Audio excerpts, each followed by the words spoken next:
देखिए क्या है कि समकालीन लेखक जितने भी हुए या जो भी अधिकतर लिख रहे हैं या फिर पहले के जो भी राइटर हुए और अमूमन अभी जो लिखा जा रहा है, बेटियों की सुंदरता की बात करें तो किसी लड़की को खूबसूरत दिखाने के लिए बाल, पायल, बिंदी, होठ, लाल, यौवन यही किया जा रहा है। मुझे लगता है इसके इतर भी बेटियां सुंदर हैं और वो जो उसके इतर जो बेटियां सुंदर है उसकी सुंदरता जो है वो लिखने और पकड़ने की कोशिश। जैसे जैसे आप देखिए कि मुनव्वर राना साहब यानी सर जो हैं, शायरी में उन्होंने माँ को लाया।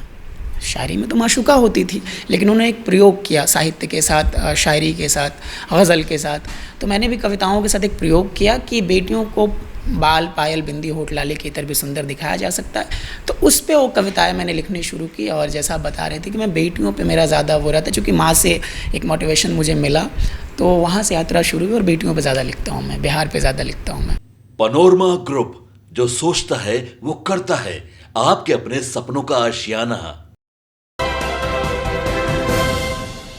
नमस्कार, आप देख रहे हैं सिटी पोस्ट लाइव और मैं हूं आपके साथ हर्षिता प्रताप सिंह।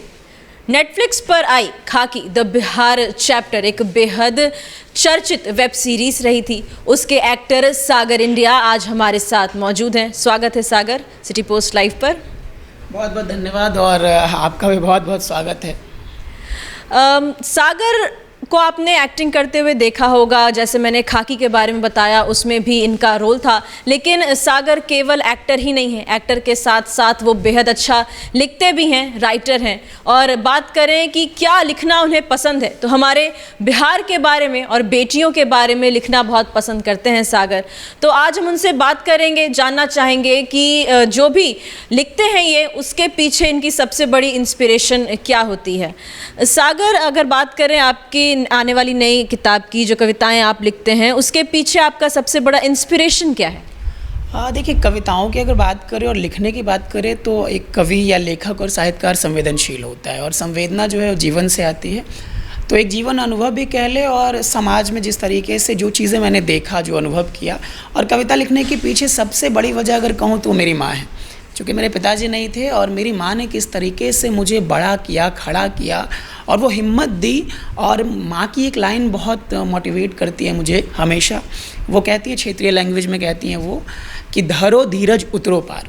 ये 4 शब्द ने जीवन में मेरे जो है चूक कमाल कर दिए कि धरो धीरज उतरो पार। मतलब कि आप कितने भी परेशानी में रहो, अपना जो धैर्य है वो खोना नहीं है, तो आप जो पार, अपना जो जीवन के जो नैया है वो आप पार लगा ही लेंगे। तो मुझे लगता है कि वो जो 4 शब्द जो थे, जो एक वाक्य में आया, साहित्य के रूप में आया, कविता के रूप में आया, लाइन के रूप में आया, तो वहाँ से मुझे लगा कि नहीं, शब्द जो है यात्रा करते हैं। मेरा एक कोट है कि सब पूछते हैं कि आपने लिखना क्यों शुरू किया, तो मुझे लगता है कि आप घर बनाते हो, बिल्डिंग बनाते हो, नाम बनाते हो, एक दिन ख़त्म हो जाता है। प्रेमचंद को हम आज भी वैसे ही पढ़ रहे हैं, सुन रहे हैं और समझ रहे हैं। पूस की रात हमें आज भी ठंडक ला देती है पढ़ने के बाद। तो मेरा एक लाइन है कि शब्द यात्रा करते हैं, इसीलिए मैंने लिखना चुना। तो माँ मेरे पीछे है, लिखने के पीछे जी।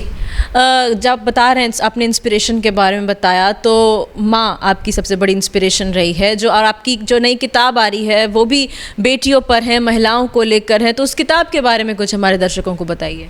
देखिए क्या है कि समकालीन लेखक जितने भी हुए या जो भी अधिकतर लिख रहे हैं या फिर पहले के जो भी राइटर हुए और अमूमन अभी जो लिखा जा रहा है, बेटियों की सुंदरता की बात करें तो किसी लड़की को खूबसूरत दिखाने के लिए बाल, पायल, बिंदी, होठ, लाल, यौवन यही किया जा रहा है। मुझे लगता है इसके इतर भी बेटियां सुंदर हैं और वो जो उसके इतर जो बेटियां सुंदर है उसकी सुंदरता जो है वो लिखने और पकड़ने की कोशिश। जैसे जैसे आप देखिए कि मुनव्वर राना साहब यानी सर जो हैं, शायरी में उन्होंने माँ को लाया।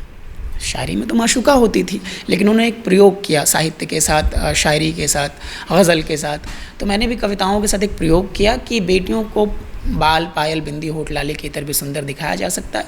तो उस पे वो कविताएं मैंने लिखनी शुरू की और जैसा आप बता रहे थे कि मैं बेटियों पे मेरा ज़्यादा वो रहता है, चूँकि माँ से एक मोटिवेशन मुझे मिला, तो वहाँ से यात्रा शुरू हुई और बेटियों पे ज़्यादा लिखता हूँ मैं, बिहार पे ज़्यादा लिखता हूँ मैं। अगर बात करें हम आपके जो जर्नी है उसकी शुरुआत कहाँ से हुई, कहाँ से आपको लगा कि नहीं, एक्टिंग के साथ साथ मुझे लिखना भी है?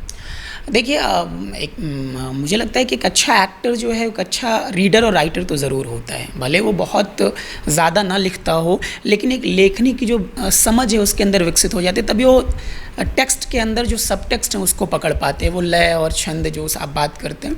तो एक राइटर के अंदर जो है वो अभिनेता तो होता ही है, वो तो दृश्य जो है सबसे पहले दृश्य कहाँ आता है तो राइटर के दिमाग में आता है, उसके बाद ही वो रंगमंच पे आता है, उसके बाद ही वो फिल्मों में आता है।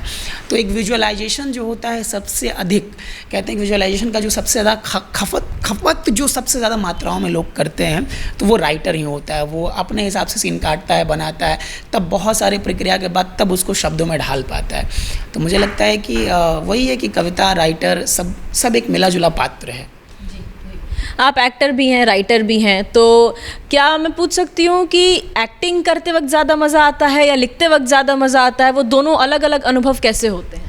देखिए, लिखने का एक सुख है और अभिनय करने की एक जो छाप है। आप जब कोई अभिनय करते हैं मंच पे या फिल्मों में तो अमिट छाप छोड़ जाता है, लेकिन जब आप लिखते हैं तो लिखने के बाद आप अपनी संवेदनाएं लिखते हैं, लेकिन जब लिख लेते हैं और जो शब्द के साथ पन्नों पे आ जाता है तो फिर वो आपका नहीं होता, वो समाज के लिए होता है। वो फिर वो लेखक का अपना भी नहीं होता, भले वो उसका मालिक है, उसको उसने जन्म दिया है, लेकिन वो फिर समाज का हो जाता है। बहुत सारे ऐसे, आप व्हाट्सएप यूनिवर्सिटी की अभी बात करते होंगे तो बहुत सारे ऐसे लाइन टू लाइनर या फिर बहुत सारी ऐसी कहानियाँ, बहुत सारे ऐसे पोएम आ जाते हैं, पता ही नहीं उसका राइटर कौन है, लेकिन वो बहुत संवेदना के साथ जुड़ा होता है।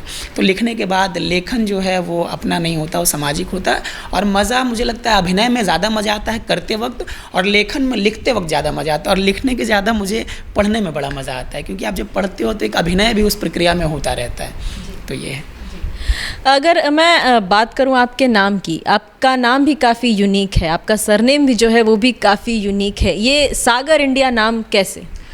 देखिए, हम बिहार में रहते हैं और बिहार में तो भाई दो चीज़ें बड़ी फेमस है, एक तो यहाँ का जाति और यहाँ का लिट्टी चोखा जो हमारी पहचान है। तो लिट्टी चोखा में अपनापन का एक स्वाद है, वो बहुत दिनों तक चलता है, वो 2-4 दिन में ख़राब नहीं होता। वो पूरे सफ़र में आप अगर बिहार का लिट्टी चोखा अगर आप बना के ले जा रहे हैं तो मुंबई को दोस्तों को तो आप ज़रूर खिला देंगे, वो 3 दिन तक तो स्ट्रॉन्ग अपने आप को कर लेता है, रोक लेता है, होल्ड कर लेता है। तो उसकी खूबसूरती है। लेकिन बिहार में जो जाति है, मुझे लगता है कि बिहार को अगर बर्बाद और पीछे करने का सबसे बड़ा कारण है तो वो जाति, बिहार की जाति, राजनीति में जाति, नौकरी में जाति, हर जगह जाति। और पता नहीं इस जाति ने कितना कुछ झेला है। बिहार में नरसंहार, बिहार में जाति, बहुत कुछ। तो मुझे लगा कि आप बातें करते हैं और बदलाव की बात करते हैं तो मुझे लगता है उसकी शुरुआत आपसे शुरू होनी चाहिए। और आप देखिए ना कि आप जब समाज में अपना इंट्रो देती हैं तो आपसे जब कोई नाम पूछता है तो आपके कम्युनिटी के लोग अगर ज़्यादा होते, आपके कास्ट के लोग वहाँ ज़्यादा होते, आपका रुतबा उस क्षेत्र में ज़्यादा होता तो बड़े चौड़ से आप कहते हैं फलना ये, या फिर जहाँ आपकी कम होती है तो बड़े डरे सहमे आप बोलते हैं मैं फलना ये। मुझे लगता है कि व्यक्ति के नाम के साथ तो ऐसा नहीं होना चाहिए। तो मुझे लगता है कि अब मेरा नाम सागर इंडिया है तो आप बताइए कि मैं किस जाति का हूँ। तो एक कलाकार के तौर पे तो मेरी कोई जाति नहीं है, तो मुझे लगता है कि मेरी जाति से ज़्यादा महत्वपूर्ण जो मेरा काम है वो है, बिल्कुल। और इसीलिए मैंने नाम रखा। और आप देखिए ना, इसी बहाने लोग कम से कम इंडिया तो 10 बार बोल लेते हैं, देश का नाम 10 बार ले। तो मेरे साथ ये मैं सौभाग्यशाली समझता हूँ कि मैं मतलब अपने नाम के साथ भारत को जोड़ पाया, या भारत ने मुझे अपने नाम के साथ जोड़ा। एक घटना घटी थी, देश के बड़े कवि हरिओम पवार, तो उनके द्वारा दिया हुआ ये नाम है। और फिर ये नाम अभिनय के क्षेत्र में और लेखन के क्षेत्र में यही नाम रह गया। तो कभी कभी खुशी भी होती है कि ये अट्रैक्टिव सा नाम है, पता नहीं है कैसे मेरे जीवन में आ गया। अगर हम पूछें कि जैसे कि अभी तो आप लिख रहे हैं, किताबें लिख रहे हैं, कविताएं लिख रहे हैं, इसके अलावा आपने क्या सोच रखा है कला के क्षेत्र में? आप क्या कुछ कंट्रीब्यूट करना चाहते हैं देश भर में, या बिहार की बात करें तो वहाँ? देखिए, एक कलाकार के तौर पे आप समाज को कुछ दे नहीं पाते हैं, समाज आपसे लेता चला जाता है आपकी जो काबिलियत है। और कलाकार बस करता है, अगर आप ये सोच के करेंगे कि मैं समाज को कुछ दे पाऊँगा, तो समाज बहुत बड़ा है और समाज को आप बहुत कुछ नहीं दे सकते। आप ठीक हो गए, आपने अपनी जिम्मेदारी ले ली। मैं कभी कहता हूँ कि हमारे देश में कोई घटना घट जाती है तो लोग कहते हैं कि मंत्री जी कदम उठा रहे हैं, इतने ठोस कदम होते हैं कि उठते नहीं हैं। तो मुझे लगता है कि हर एक व्यक्ति जो है अपना ईमानदारी से अपना काम करे। आप पत्रकार हैं, आपने माइक उठाया है, आप ईमानदारी से अपनी बात रखें। मैं कलाकार हूँ, ईमानदारी से अपनी कला को प्रस्तुत करूँ। हर लोग अपनी अपनी जगह ईमानदारी बरतें तो फिर ये समाज को देने की ज़रूरत नहीं। समाज आपसे, आप जिस लायक होते हैं समाज आपसे वो ले लेता है। तो यही है। और समाज को देने की बात अगर कहें तो पूरी कोशिश रहती है कि हम अच्छा कर पाएँ एक कलाकार के तौर पे। बिहार में, जैसे मैं बिहार से हूँ, तो मैं चाहता हूँ कि बिहार में ड्रामा स्कूल नहीं है तो यहाँ कुछ वैसा इंस्टीट्यूट खुल पाए ताकि यहाँ के बच्चों को एक तरीके से जो है उनको एजुकेशन मिल सके, रंगमंच की, थिएटर की।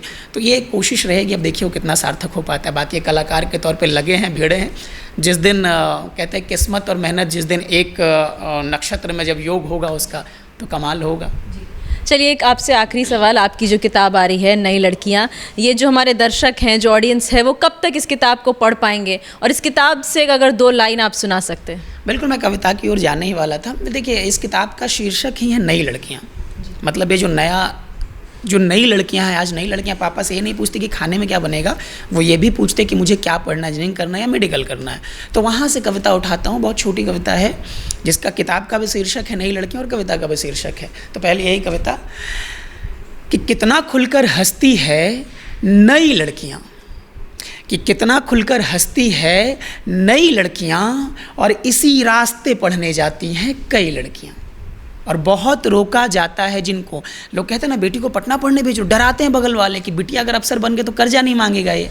तो है कि कितना खुलकर हंसती है नई लड़कियाँ, इसी रास्ते पढ़ने जाती हैं कई लड़कियाँ, और बहुत रोका जाता है जिनको, कुछ बड़ा नाम करती हैं ऐसे ही लड़कियाँ, कि कितना खुलकर हंसती हैं नई लड़कियाँ। और है कि इतिहास गवाह है कि किसी बेटी ने वृद्धाश्रम अपने माता पिता को नहीं छोड़ा, बेटे छोड़ जाते हैं। तो है कि घुटने लगता है दम्ब जब बंद दरवाज़ों से, घुटने लगता है दम्ब जब बंद दरवाज़ों से, तब उम्मीद की खिड़कियां खोलती हैं यही लड़कियां, कि कितना खुलकर हंसती हैं नई लड़कियां। और कोर्ट ने ऑर्डर दे दिया, भैया जो है 5 लाख में शादी करके विदा कर देते हैं।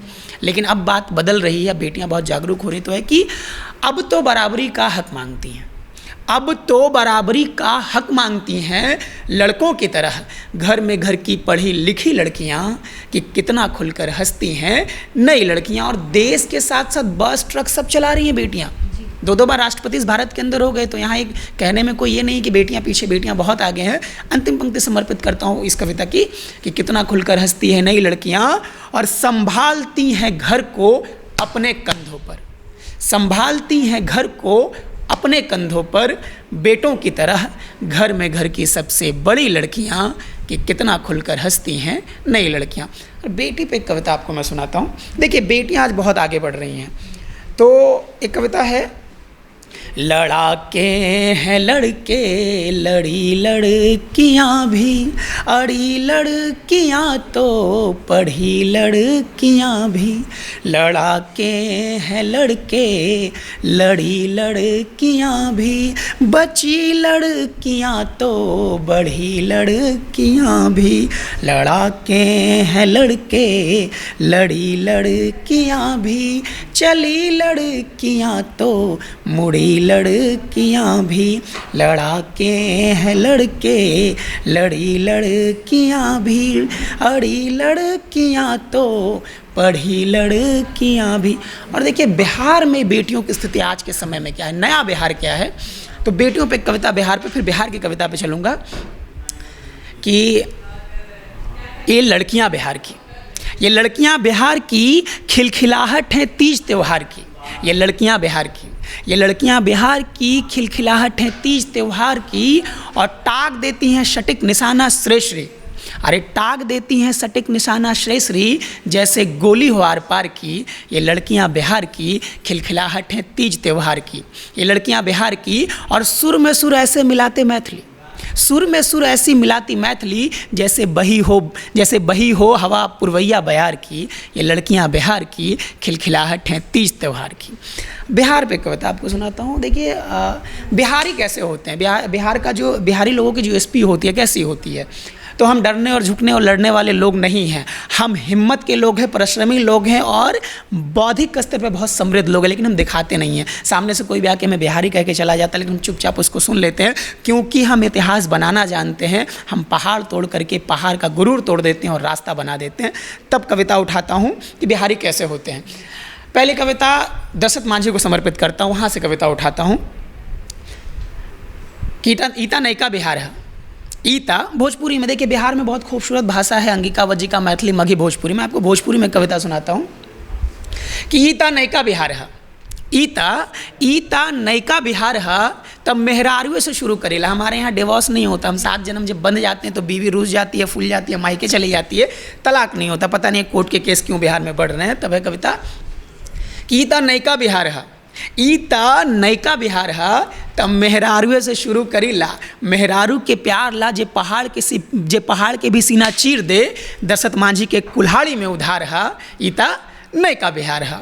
और राजनीति सिखाएबा हमनी के हो दत बुड़बक, अरे राजनीति सिखाएबा हमनी के हो, यहीं से त जेपी के आंदोलन अपार है। ई त नयका बिहार है। और ये जे बर्गर पिज्जा डिब्बा बंद खाए वाला चीज़ पे मरल जा रहा है, ई जे बर्गर पिज्जा डिब्बा बंद खाए वाला चीज़ पे मरल जा रहा है, नइखे समझ आवत। यहाँ तक गरम गरम लिट्टी चोखा अचार है, ई त नयका बिहार है। ई जे ऑक्सफोर्ड यूनिवर्सिटी के बात करेला, यहाँ तो नालंदा खंडहर के अपरंपारे इतिहास है, ई त नयका बिहार है। और देखिए बिहारी कैसे होते हैं, मुझे लगता है कि बिहारी अपने आप में 5 बेटियों की शादी, 6 बेटियों की शादी, 7 बेटियों की शादी बिहार में कर देते हैं पिताजी और रिस्का चलाते हैं। वो 500 कमाते हैं ईमानदारी से, लेकिन हम उनको छोटे नज़र से देखते हैं। मैंने कहा था बिहारी परिश्रमी होते हैं, तो वहाँ से कविता पढ़ता हूँ कि हम बिहारी हैं भैया ठाठ से जीते हैं। कैसे होते हैं बिहारी कि हम बिहारी हैं भैया ठाठ से जीते हैं, और मुबारक हो तुमको बर्गर कोला, हम तो मूंछों पर ताव देकर छाछ लस्सी मट्ठा पीते हैं। हम बिहारी हैं भैया ठाठ से जीते हैं। और देखिए मरीन ड्राइव का बिहार आ गया, कितना सुंदर बिहार आ गया। हम अच्छे बिहार की ओर हैं। जो गोली कट्टा बम पिस्तौल दिखाया जाता है फिल्मों में और वेब सीरीज़ में, बिहार ऐसा नहीं है। आप आइए बिहार, देखिए बिहार को, समझिए बिहार को। बिहार मधुबनी पेंटिंग, नालंदा खंडहर, ज्ञान, इतिहास, बुद्ध, महावीर, इसकी धरती है। तब ये नयका बिहार कैसा है, नया नया अच्छा बिहार पे पढ़ता हूँ कि कितना सुंदर कितना अच्छा है बिहार। अरे कितना सुंदर कितना अच्छा है बिहार। और मेहनत कस मजदूरी से जी बच्चा है बिहार। पापड़ बेच के घर चलाता है 12 साल 15 साल का लड़का बिहार का, और देश दुनिया में 20-25 साल में बाप की कमाई पे ही लगे पड़े हैं लोग। बाल मजदूरी की बात हम बात में कर लेंगे, लेकिन बिहार इस बात पे सैल्यूट करता है कि यहाँ के बच्चे बहुत लगनशील होते हैं और घर संभालते हैं, जिम्मेदारी संभालते हैं। कि सबसे अच्छा सबसे सुंदर अच्छा है बिहार। और प्यार में तोड़ा पहाड़, आज प्यार में तोड़ा पहाड़, प्यार का ठप्पा है बिहार। कि कितना सुंदर कितना अच्छा है बिहार। कितना सुंदर कितना अच्छा है बिहार। और चुटकी बजा के करेंगे आपको कि बिहारी कैसे चुटकी बजा के समस्याओं का हल निकाल लेते हैं। कि चुटकी बजा के भैया चुटकी बजा के भैया चुटकी बजा के, चुटकी बजा के भैया चुटकी बजा के भैया चुटकी बजा के, मुश्किल के हल हम निकाल लेब। ओ भैया चुटकी बजा के मुश्किल के हल हम निकाल लेब। ओ भैया चुटकी बजा के। और क्या करब बिहारी अभिनंदन हो, करब बिहारी अभिनंदन हो, दोनों हाथ सिरवा झुका के हो जाइब फट से तैयार हो, गलवा में बसे गो गमछा झूला के। चुटकी बजा के भैया चुटकी बजा के भैया चुटकी बजा के, मुश्किल के हल हम निकाल दे। ओ भैया चुटकी बजा के। और क्या कि काट दे लस बड़ गो पहाड़ मांझी, काट दे लस बड़ गो पहाड़ मांझी, बस छेनी हथौड़ी चला के और पास कर ले राजेंद्र परीक्षा हो, हाथे खैनी चुन्ना लगा के। चुटकी बजा के भैया चुटकी बजा के भैया चुटकी बजा के, मुश्किल के हल हम निकाल ले। ओ भैया चुटकी बजा कर। 2 लाइन में अपनी बात समाप्त करता हूँ कि देखिए बड़े शहर और बिहार में क्या अंतर है। कि बड़े शहरों में छोटे लोग, अपने बिहार की व्यथा कह रहा हूँ, कि बड़े शहरों में छोटे लोग अक्सर पाए जाते हैं, कि हम गांव से आते हैं और सब में रच बस जाते हैं। जय बिहार। आप नई लड़कियां जो आपकी किताब आने वाली है, आप हमें बता दें कि कब तक लोग पढ़ पाएंगे। देखिए, ये बहुत अच्छे प्रकाशन से आ रही है और 2 महीने का वक्त इसमें लगेगा और मुझे लगता है कि ये बेटियों पे अलग तरीके से लिखी गई किताब है। और मुझे लगता है लोग टी-शर्ट के ज़माने में गर्लफ्रेंड को जो है सारी चीज़ें गिफ्ट कर रहे हैं। मुझे लगता है कि एक ट्रेंड लाना चाहिए कि किताबें देना चाहिए। किताब जो है अब लाइब्रेरियों में पड़ी हुई है, तो मुझे लगता है कि टच के ज़माने में शब्दों के छुअन का एक मतलब होना चाहिए। तो प्रेमिकाओं को, बहन को, शादी में, परिवार में, यहाँ तक कि आप किसी से मिलने जाए तो किताबें भेंट करना चाहिए, क्योंकि किताबें ज़िंदगी बदलती है। और एक बार आप पढ़ के देखेंगे तो सच में कोई भी किताब ज़िंदगी बदलती है। तो मेरी किताब नई लड़कियां आ रही है, आप लोग उसे ढेर सारा प्यार दीजिए ताकि हम फिर से ऐसा ही लिख पाएँ। चलिए, आप सुन रहे थे सागर इंडिया को। जितना खूबसूरत नाम है उतनी ही खूबसूरत इनकी कविताएं हैं। आपने सुनी किस तरीके से बेटियों पर, बिहार पर बेहद खूबसूरत कविताएं लिखी हैं। उनकी किताब नई लड़कियां जल्द ही सामने होगी, उसे ज़रूर पढ़िएगा और ज़रूर इन तक फीडबैक भी पहुंचाइएगा कि क्या आपको सबसे ज़्यादा पसंद आया इनकी किताब में। फ़िलहाल इस खबर में इतना ही। धन्यवाद।